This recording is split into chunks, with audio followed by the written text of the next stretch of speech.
Alors on est très heureux de nous retrouver tous ensemble devant la parole du Seigneur et on veut la partager ce matin. Je voudrais partager avec vous des choses et je vous invite à faire la lecture dans l'épître de Paul aux Éphésiens au chapitre 2 et au verset 1er.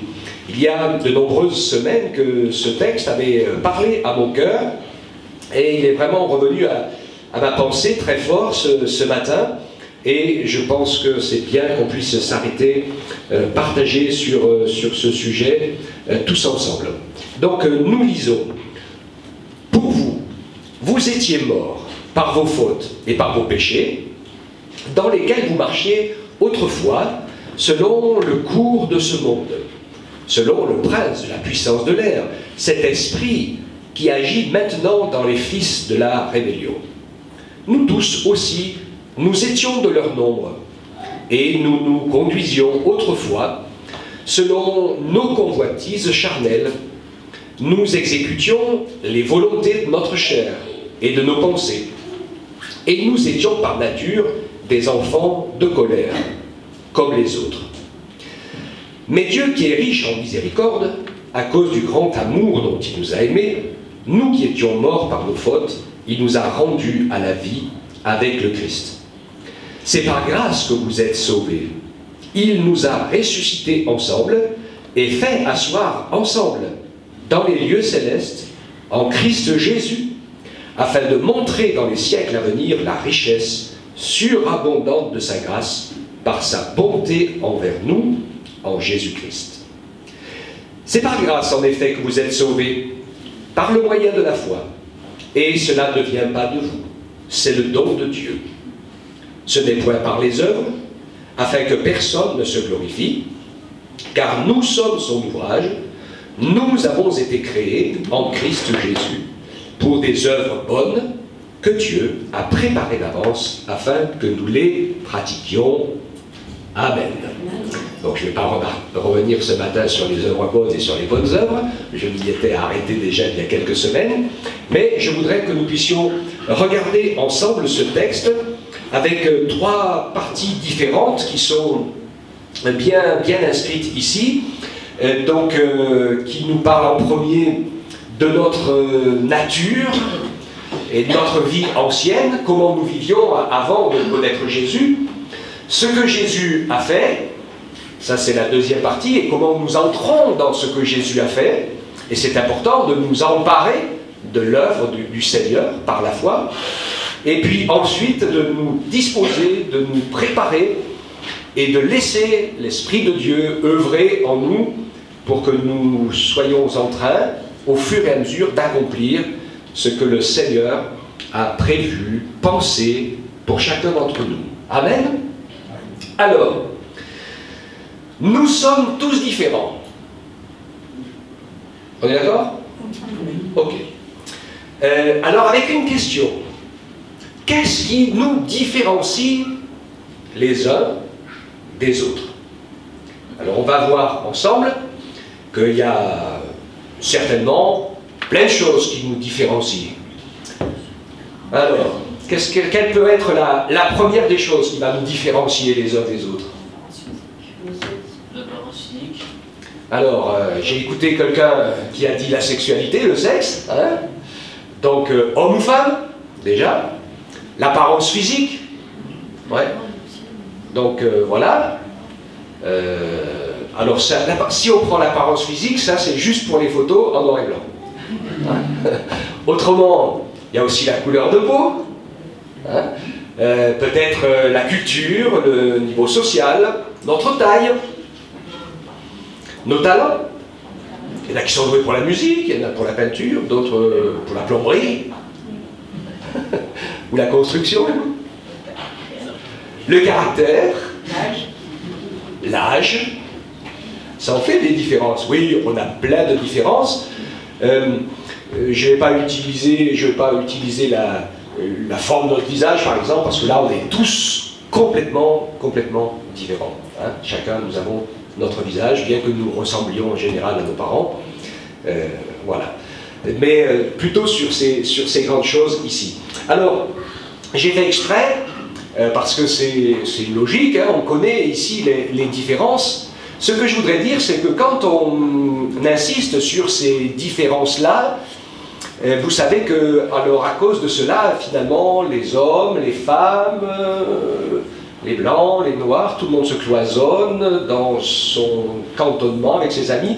Ce que je veux dire, c'est pas des choses qui nous rapprochent en général, dans le sens de l'humanité, et souvent, ce sont des choses qui ont tendance à nous séparer, un petit peu à nous diviser, etc. Et je voudrais qu'on puisse ensemble regarder, et pour Dieu, qu'est-ce que c'est qui nous différencie? Qu'est-ce qu'il voit de différent, le Seigneur, entre les êtres humains que nous sommes, les uns et les autres? La foi et l'engagement. Oui. Hein. Je pense que la première partie du texte que nous avons lu ensemble va nous montrer deux catégories, plutôt, je ne vais pas dire des catégories, parce que là encore ça fait une division sur l'humanité, mais deux manières de vivre. Une certaine manière de vivre des hommes qui ne connaissent pas le Seigneur et qui donc vivent morts à cause du péché, parce qu'il n'y a pas de communion et de relation avec Dieu pour ceux qui vivent dans le péché. Et donc l'âme et l'esprit sont dans la condamnation de la mort. Et donc il parle de cela, il parle de cette œuvre du mal, du prince de la puissance de l'air. Vous le savez, quand je vous ai parlé de la Trinité, lui, l'adversaire, il est là pour diviser, pour couper, pour séparer, et il agit en nous et souffle pour essayer de raviver le côté de notre cœur rebelle.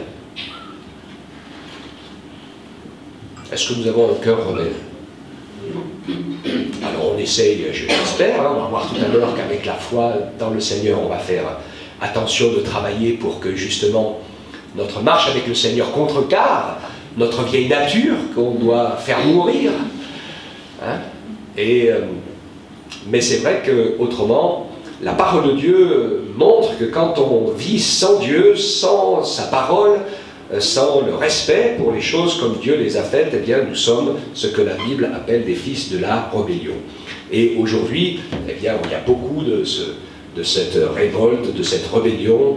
D'ailleurs, on le voit très très bien. Il suffit qu'on dise à quelqu'un que c'est interdit pour qu'il ait envie de le faire. Voilà. Alors, il nous montre comment ça fonctionne, ce principe humain du cœur qui est dans ce sens-là. Elle dit bien, nous, avant on était comme ça, hein, on était autrefois comme ça, parce que les hommes qui vivent comme ça sont pilotés par les convoitises charnelles. Et donc sans forcément n'avoir que le côté impur et sexuel de ce côté-là, nous voyons en fait l'être humain qui essaye de construire sa vie avec deux éléments, qui est de rechercher en premier son bonheur et puis sa réussite. Le bonheur pour avoir tout ce que son corps semble nous demander, et puis la réussite sociale, etc., ou dominationnelle. Enfin, nous voyons dans ce monde les gens qui se battent pour être les premiers, pour être les plus grands, pour être les plus forts, les plus riches, etc. Hein, c'est une recherche un peu effrénée du bonheur. Et donc c'est parce que ça, c'est des convoitises qui sont à l'intérieur de nous, et nous exécutions les volontés de notre chair, puis de nos pensées, et nous étions, par nature, des enfants de colère. Ah, la colère. Si on met le doigt là-dessus, hein, on va s'apercevoir qu'en fait, il y a ces deux éléments particulièrement forts qui sont attachés à notre nature humaine, qui sont la rébellion et puis la colère. Ces deux choses ont pour effet toujours de couper, de séparer, de différencier, de faire que les gens s'opposent et que la situation, eh bien, devienne tendue et devienne compliquée. Et nous allons, je ne vais pas m'arrêter beaucoup plus là-dessus, mais je vais aller vers une autre réalité qui est celle du Seigneur et voir le chemin que le Seigneur Jésus a accompli pour nous, parce que lui, il a vécu complètement différemment, et puis il a acquis pour nous ce nouveau chemin tracé dans lequel nous sommes appelés à entrer par la foi. Alors, Ce nouveau chemin, on le voit dans le Seigneur. J'ai choisi quelques versets comme cela. Par exemple, dans l'Épître aux Galates, on va voir comment Dieu parle de ce que nous, on a l'habitude de dire pour nous différencier. Le Seigneur, lui, dans son inspiration et par son esprit, dans Galates 3, 26 à 28, il nous dit que vous êtes tous fils de Dieu par la foi en Jésus-Christ. Vous qui avez été baptisés en Christ, vous avez revêtu Christ. Et il dit, il n'y a plus ni juif, ni grec. Il n'y a plus ni esclave, ni libre. Il n'y a plus ni homme, ni femme. Car vous êtes un en Jésus-Christ. Amen.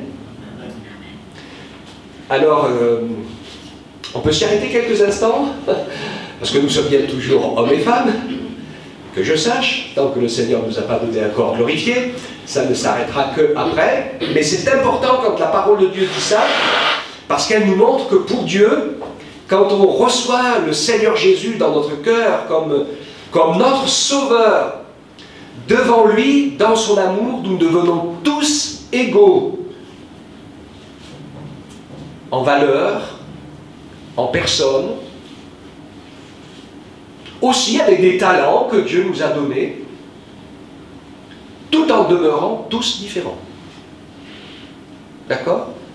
Mais cette différence, elle est simplement dans le fait de notre apparence, notre nature, notre couleur, notre caractère, notre personnalité que Dieu nous a donnée, et puis notre psychologie, etc. Donc nous sommes tous complètement différents, mais pour le Seigneur, ça c'est autre chose. On va voir que c'est un cadeau extraordinaire, mais pour Dieu, dans notre valeur spirituelle, dans ce que nous sommes devenus en Christ, dans ce que Jésus a acquis, et pour nous, eh bien, il n'y a plus de différenciation. C'est super important à savoir ça. Hein? Et quand on va se retrouver dans le ciel, pour Dieu, il n'y a pas de gens inférieurs ou supérieurs. D'accord? Hein, c'est... Waouh! Ça c'est génial, en fait. Nous redécouvrons ici ce que je vous ai dit sur la nature même de Dieu, où le Seigneur, par son amour, par son esprit, n'a qu'un seul désir, c'est de mettre en valeur ce pourquoi il nous a créés tous différents. D'accord? On lit à peu près la même chose dans Colossiens, chapitre 3, les versets 7 à 11. Il dit, vous marchiez ainsi autrefois, lorsque vous viviez dans ces péchés, mais maintenant, vous aussi, rejetez tout cela. Colère, animosité, méchanceté, calomnie, paroles grossières qui sortiraient de votre bouche. Vous voyez ces mots qui font qu'on se différencie les uns des autres. Et la parole de Dieu nous dit ici, rejetez ça. Ne mentez pas les uns aux autres. Vous qui avez dépouillé la vieille nature avec ses pratiques et revêtu la nouvelle, qui se renouvelle en vue d'une pleine connaissance, selon l'image de celui qui l'a créé. Et il n'y a là ni juif, ni grec, ni circoncis, ni incirconcis, ni barbare, ni scythe, ni esclave, ni libre, mais Christ est tout et en tous. Amen. J'aime beaucoup l'exemple de Jésus qui est parfait et plein de sagesse. Jésus a choisi ses 12 disciples. Il les a choisis parce qu'ils étaient tous capables de, s'ils se laissaient entraîner par son esprit et s'ils apprenaient à marcher par la foi, il n'y a pas de souci, ils étaient tous capables d'accomplir ce que Dieu avait préparé pour eux. Maintenant, ils avaient tous une parfaite liberté de suivre, de ne pas suivre, de s'attacher au Seigneur ou pas. On a bien vu qu'aucun d'entre eux n'était parfait dès le début, hein, bien au contraire. Tout le monde a eu ses failles, ses choses incomprises, les choses qui se sont mal passées, etc. Et puis on voit qu'il y en a un qui n'a qui n'a pas triomphé et vu venir le piège de sa passion pour l'amour de l'argent, qui finalement était dans son cœur. Ça s'est avéré comme ça dans la suite, ça s'est avéré son premier amour. Son premier amour pour Judas, c'était l'amour de l'argent. Et il n'a pas accepté de mettre Jésus à cette place-là. Ça nous parle aussi du jeune homme riche, vous vous rappelez, hein, de l'histoire du jeune homme riche, hein, qui a fait tout bien, sauf que Jésus avait vu aussi qu'il avait cet amour de la richesse et de la réussite personnelle. Et c'est pour ça qu'il lui a dit, il te manque juste une seule chose, vends tout ce que tu as, et puis suis-moi. C'est pas que le Seigneur veut qu'on perde tout et qu'on n'ait plus rien. Moi, je l'ai expérimenté dans ma propre vie, je crois que le Seigneur veut qu'on lui donne tout.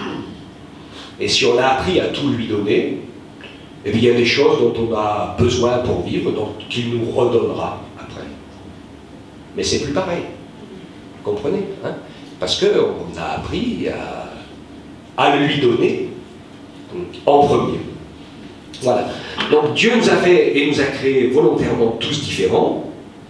Et pour le Seigneur, donc il y a trois éléments essentiels qui vont nous différencier.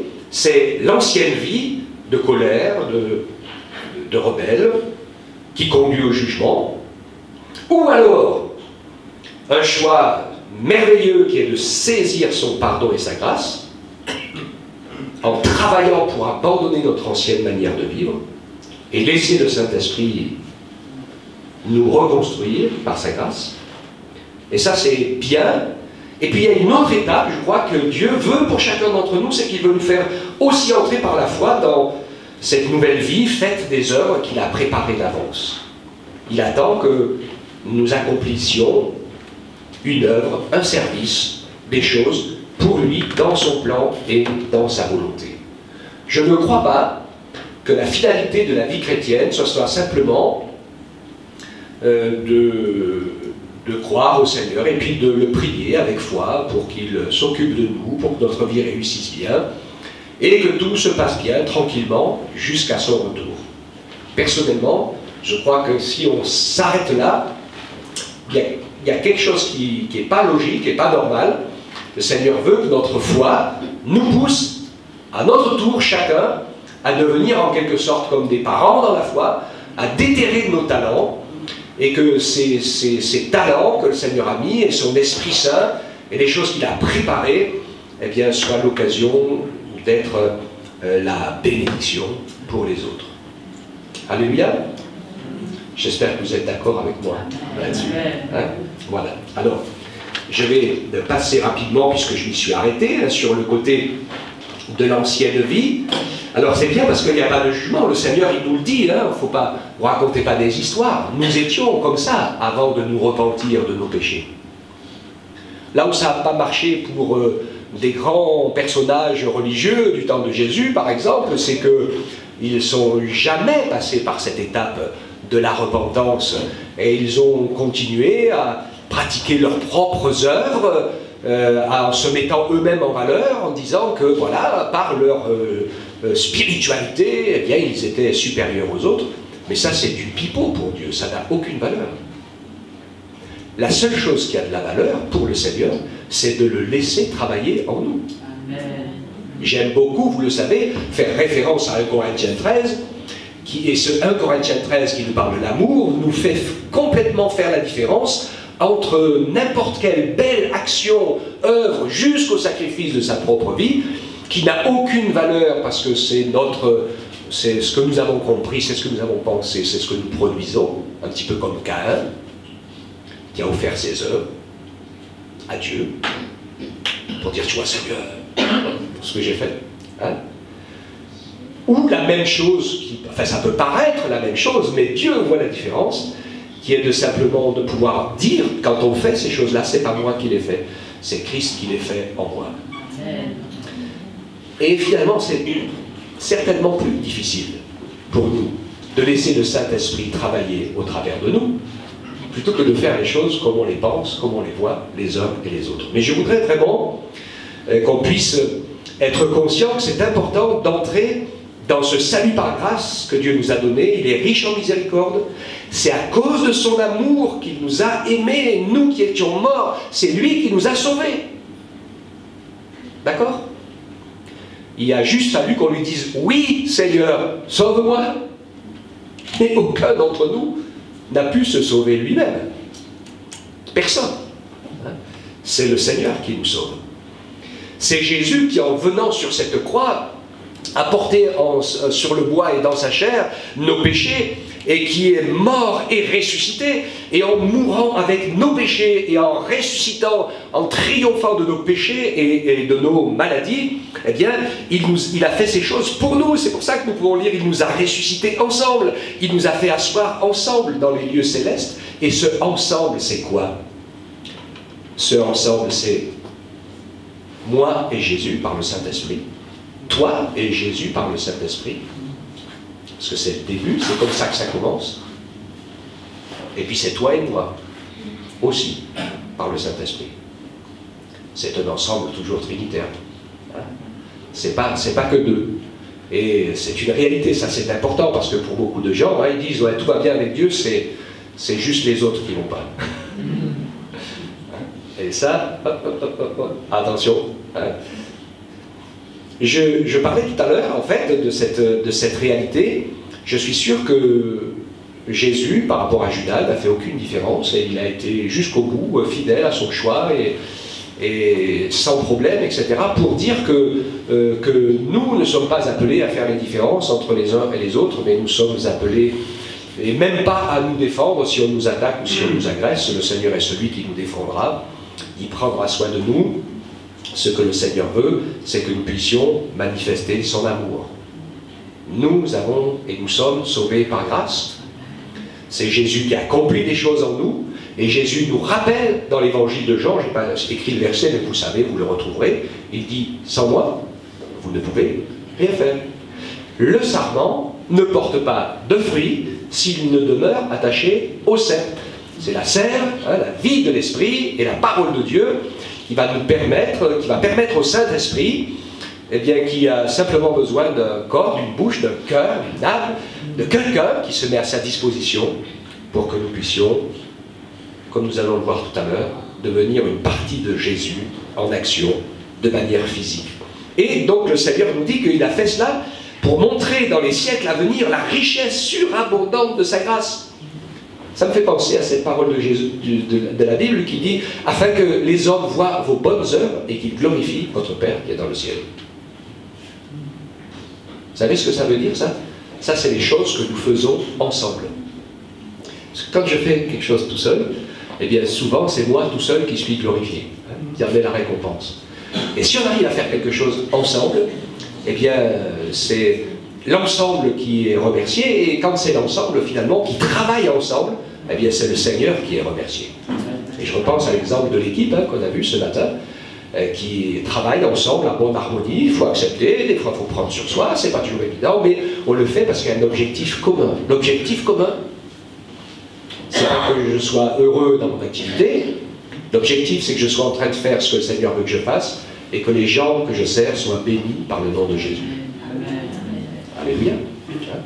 C'est vraiment dans cette pensée que le Seigneur donc veut nous entraîner, déjà donc pour saisir sa grâce, saisir son pardon, cette vie où il y a le tout accompli, et où nous sommes appelés à être sel et lumière pour démontrer tout ce que le Seigneur a fait dans nos vies. Et il nous rappelle bien sûr dans ce verset 8 que c'est par grâce en effet que nous sommes sauvés par le moyen de la foi, que cela ne vient pas de vous, et donc tout a été accompli par le Seigneur Jésus, mais la foi, c'est notre pas obligatoire.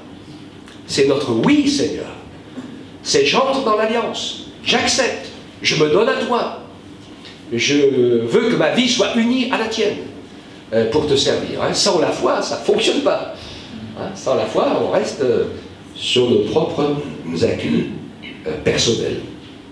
Donc Dieu nous encourage ainsi à pouvoir vivre ce salut par grâce. Nous sommes des gens graciés par le Seigneur, il a tout accompli, mais nous y sommes bien sûr pleinement et complètement participants parce qu'il nous faut dire oui, il nous faut apprendre à laisser faire, il nous faut apprendre à laisser la parole de Dieu travailler notre cœur, nos pensées, et puis à nous emparer de ce que Jésus a accompli pour chacun d'entre nous, et puis aussi de pouvoir, par sa grâce, commencer à découvrir ce à quoi le Seigneur veut nous préparer les uns et les autres, pour que nous puissions devenir ce sujet de bénédiction. Amen. On sait que le Seigneur ainsi est vraiment à l'œuvre et qu'il nous donne son amour, sa grâce. Il a pensé à tout, il a prévu à tout, et même dans la construction de notre corps, il a prévu de faire des choses particulières. Et on va le regarder tout de suite ensemble. Nous sommes les mains du Christ. Jésus a besoin de nous. Dans ce monde, même s'il peut faire intervenir des anges, même s'il peut arranger des circonstances, il compte sur nos mains pour rétablir les situations, pour guérir, pour aider, pour soulager, pour aimer.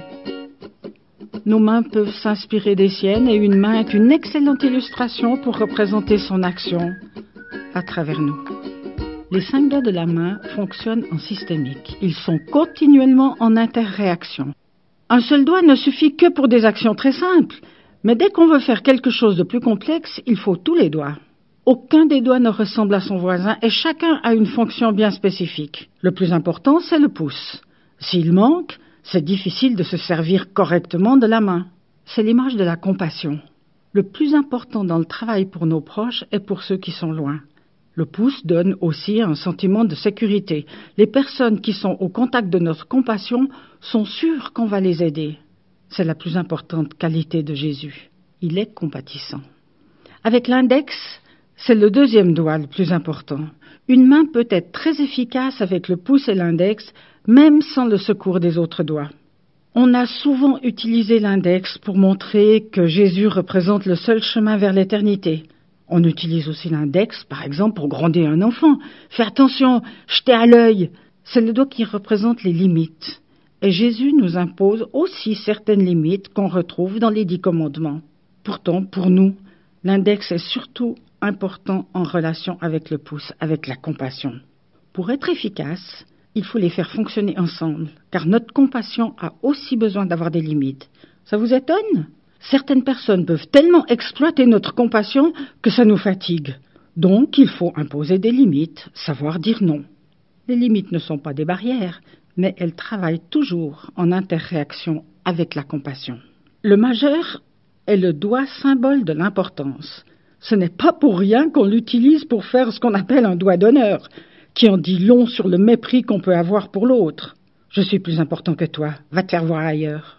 Est-ce une qualité que Jésus a de mépriser certaines personnes, comme celles qui l'ont crucifié ? Ce doigt nous rappelle que nous pouvons très vite devenir des personnes critiques.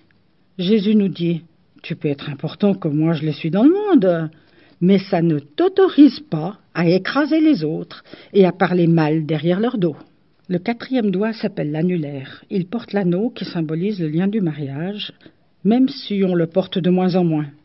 Marié veut dire qu'on s'est allié à une autre personne. C'est le symbole de la communauté. En couple, on fait communauté. Ce doigt nous rappelle que Jésus veut former une communauté liée par l'amour du prochain. Il fait alliance avec nous et nous demande que nous fassions alliance entre nous. Faire alliance veut dire, par exemple, je ne suis pas d'accord avec toi sur certaines choses, mais je décide de marcher avec toi, de te faire du bien, de t'aider. C'est savoir écouter, accepter parfois des remarques négatives. C'est aussi apprendre à porter mutuellement nos fardeaux. Enfin, il y a le petit doigt. Il symbolise le côté joueur de l'humain, son côté créatif.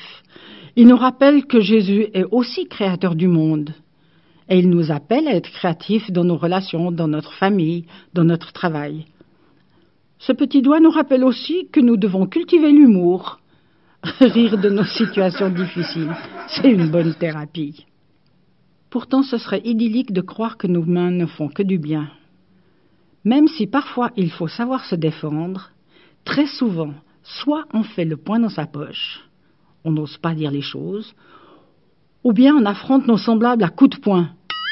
Lorsqu'on arrive à ce stade-là, il faut être très actif dans la médiation. Si nous apprenons à faire travailler ensemble tous les doigts de la main, alors vont apparaître les fruits de l'esprit. Ce ne sont pas les fruits de l'esprit qui vont tout régler, mais c'est à nous d'ouvrir notre main pour les recevoir. C'est à ce moment-là que nous pouvons faire le V de la victoire. Pas la victoire de 2 doigts ou seulement de 2 personnes, mais la victoire d'une main, d'une équipe de collaborateurs, de médiateurs, de bienfaiteurs, de personnes compatissantes. C'est aussi à ce moment-là que les mains de Jésus seront les plus efficaces dans ce monde.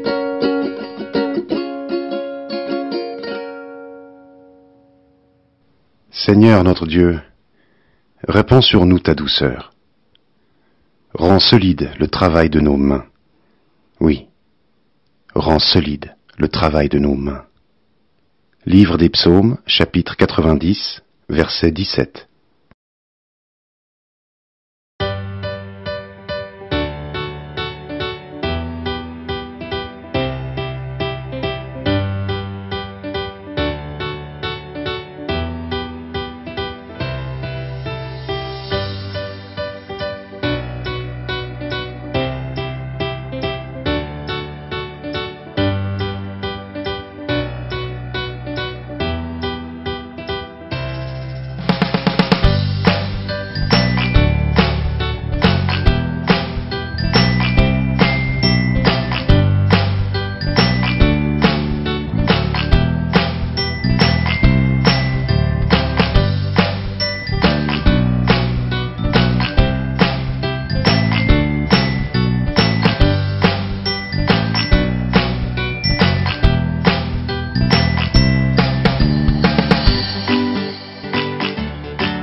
Voilà.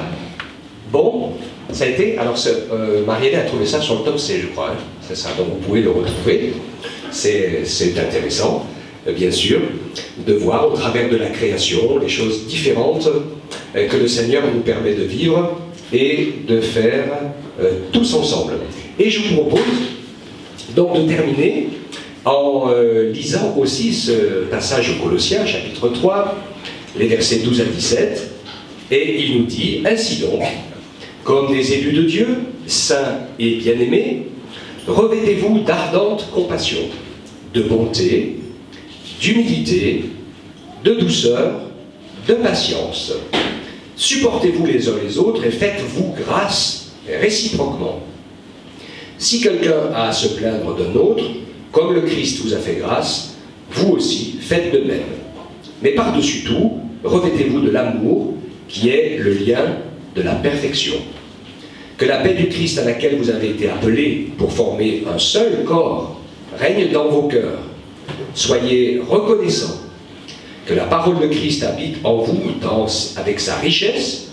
Instruisez-vous et avertissez-vous réciproquement en toute sagesse par des psaumes, des hymnes, des cantiques spirituels. Sous l'inspiration de la grâce, chantez à Dieu de tout votre cœur. Quoi que vous fassiez en parole ou en œuvre, faites tout au nom du Seigneur Jésus, en rendant grâce par lui à Dieu le Père. Amen. Nous voyons donc ici ce bon conseil du Seigneur, hein, nous rappelant que de pouvoir mettre son amour en pratique et sa vie qui coule en nous et va nous permettre de pouvoir comment dirais-je, cohabiter avec la perfection. Vous savez que la perfection, dans l'Évangile, hein, c'est pas de se tromper jamais, mais c'est de réussir à ce que notre amour puisse toujours triompher, enfin l'amour de Jésus en nous, pour pardonner, pour faire grâce, pour construire, pour faire du bien à ceux qui nous entourent, en n'ayant dans notre cœur pas de colère, pas de rébellion, pas de rancune, pas de jugement inopportun qui fait que nous allons être celui ou celle qui coupe la relation, mais que nous allons faire tout ce qui est en notre pouvoir pour que la relation soit gardée. Si l'autre personne le veut, bien sûr. Hein, d'accord ? Et ainsi, le Seigneur nous appelle à pouvoir nous revêtir de ces sentiments-là, hein, qui sont les sentiments qui étaient en Jésus-Christ, compassion, bonté, humilité, douceur et patience. C'est ce que nous avons besoin pour que la paix de Jésus nous permette de pouvoir former un seul corps et que Dieu règne. Soyez reconnaissants. Et ça, c'est vraiment important. Je me suis rendu compte à plusieurs reprises dans ma vie que finalement, ce qui pouvait rendre triste et amer, c'est de me plaindre tout le temps de ce qui n'allait pas. Et vous connaissez l'histoire du pessimiste et de l'optimiste. Hein, parce que si on passe notre temps à se plaindre de ce qui ne va pas, on va devenir très amer et l'univers de ce qui ne va pas va grandir. Mais en fait, notre vie, elle est faite moitié-moitié de ce qui va et de ce qui ne va pas. Et donc nous avons besoin de pouvoir aussi apprendre à regarder ce qui va, à compter les bienfaits de Dieu, et ils sont très nombreux, et même des choses que Dieu fait sans qu'on s'en rende compte. Vous savez, on est tous vivants, avec la joie de connaître et de servir le Seigneur. Il y en a déjà beaucoup qui sont plus vivants, hein, même à nos âges.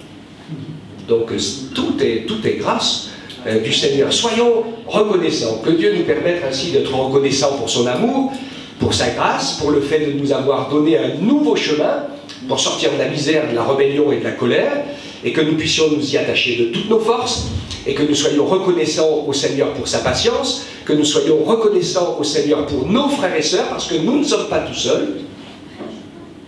Et même des fois, si, comme des frères et sœurs, c'est des fois un petit peu compliqué, dès qu'il y en a un qui ne va pas, on se met tous à prier, pour que le Seigneur le relève et le secours, non? Hein? Je crois que c'est vraiment important. Dieu veut nous permettre ainsi de pouvoir avoir ces paroles de reconnaissance, d'encouragement, de développer cet amour qui est le lien de la perfection qui nous unit, et de développer bien sûr cette partie spirituelle de notre vie, en sachant que derrière n'importe quelle œuvre, et je prends l'exemple de ce qui a été cité ce matin par rapport à ce que l'on fait pour aider les gens dans le besoin, il y en a aussi d'autres qui le font. Il y en a aussi d'autres qui le font. Et moi, ce que je veux dire, c'est qu'au travers des années, ça fait quand même des années et des années que nous le faisons, eh bien, on se rend compte facilement, bon, il y a des gens qui sont partis parce qu'ils n'étaient pas contents. Hein, qui se sont... 30 ans l'année prochaine.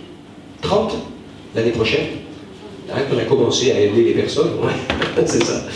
Hein, et donc, quand on regarde d'un côté et de l'autre, eh bien, on s'aperçoit qu'on est une organisation, l'Église ici, qui faisons ce travail, et facilement, assez souvent, avec de très nombreuses personnes par rapport à ce qui se fait sur Guéret, largement autant que dans les autres endroits.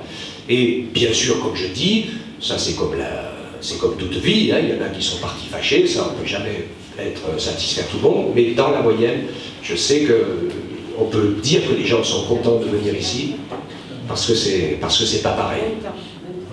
20 ans, 20 ans, hein, c'est ça, 20 ans, c'est plus juste, je le disais, ça fait un peu beaucoup. 20 ans, c'est ça, voilà, ça a commencé avant qu'on arrive, ça fait 18 ans qu'on est là. Hein, et donc, il y a toutes les personnes, hein, eh bien le disent. J'ai beaucoup aimé ce fameux Noël où il y a une personne qui a rendu témoignage de sa guérison, une personne qui est d'origine musulmane, qui ne vient pas, mais qui, partout où elle a l'occasion de le dire, et elle est venue exprès ici de dire à tous les autres que c'est Jésus qui guérit et qui est tout-puissant. Et donc ça c'est vraiment incroyable. Hein, il y a des belles choses qui se passent, le Seigneur plante sa parole dans les cœurs, et je pense que même si on continue à semer parfois avec larmes, eh bien on moissonnera avec chant d'allégresse. Hein, il n'y a pas de souci. Ça, puis plein d'autres choses. Ce que je voulais dire, en fait, j'ai oublié un peu ma pensée, c'est qu'on peut faire la même chose comme beaucoup d'autres le font, mais on peut aussi faire la même chose, motivé et poussé par le Saint-Esprit, avec l'amour de Dieu, avec la vie de Dieu, en étant sel et lumière pour ce monde de pécheurs perdus. Alléluia. Hein? Et c'est vraiment cela qui nous motive, ça ou autre chose. Et je voudrais que, et c'est ce que je voulais dire aussi, et je le dis en terminant, puisqu'il est parlé des mains, nous rappeler que nous sommes tous différents. N'essayons pas d'être comme les autres, n'essayons pas de faire comme les autres, n'essayons pas d'envier ce que quelqu'un d'autre fait, ça n'a aucun intérêt. La seule chose qui est importante, c'est de se tenir devant le Seigneur pour pouvoir dire « Seigneur, aide-moi à comprendre, à voir et à faire ce pourquoi tu m'as appelé et créé sur cette terre. » Et ça ne sera certainement pas comme les autres le font.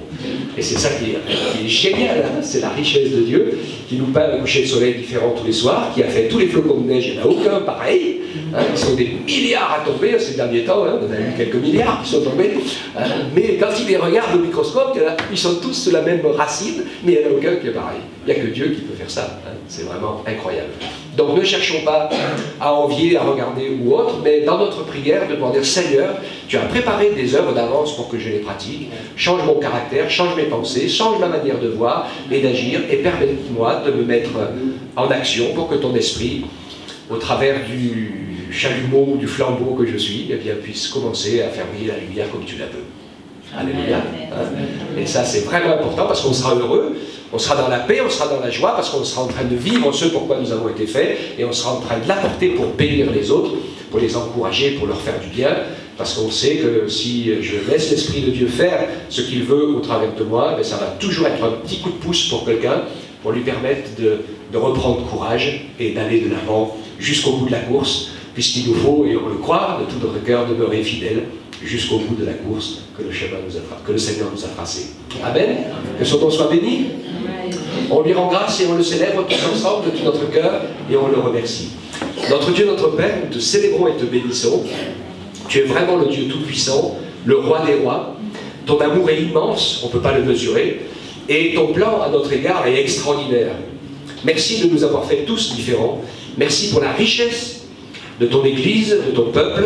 Permets-nous de vivre ensemble la compassion, l'amour, la vérité, toutes ces choses que tu as mis dans notre cœur, qui sont dans ton caractère. Elles ne sont pas en nous, nous dans notre cœur, c'est souvent la rébellion, la colère, mais Seigneur, fais que nous nous tournions délibérément vers toi par la foi, que nous rejetions toutes ces choses mauvaises et que nous laissions ton Esprit Saint nous remplir, que nous ouvrions nos vannes intérieures pour que tu puisses œuvrer comme tu l'as prévu et que tes œuvres préparées d'avance pour chacun, chacune puissent ainsi s'accomplir et que tu puisses glorifier ton nom, que ton nom soit glorifié et que le monde entier voit au travers de tes enfants qui tu es, Seigneur, dans ton amour, dans ta vérité, dans ta puissance, dans ta miséricorde, dans la grâce incroyable que tu nous accordes pour nous aider à vivre et à construire une vie nouvelle. Oui, que ton beau nom soit béni, Père. C'est ensemble que nous te célébrons de toutes nos forces et de tout notre cœur, Seigneur Jésus. Amen. Amen. Amen.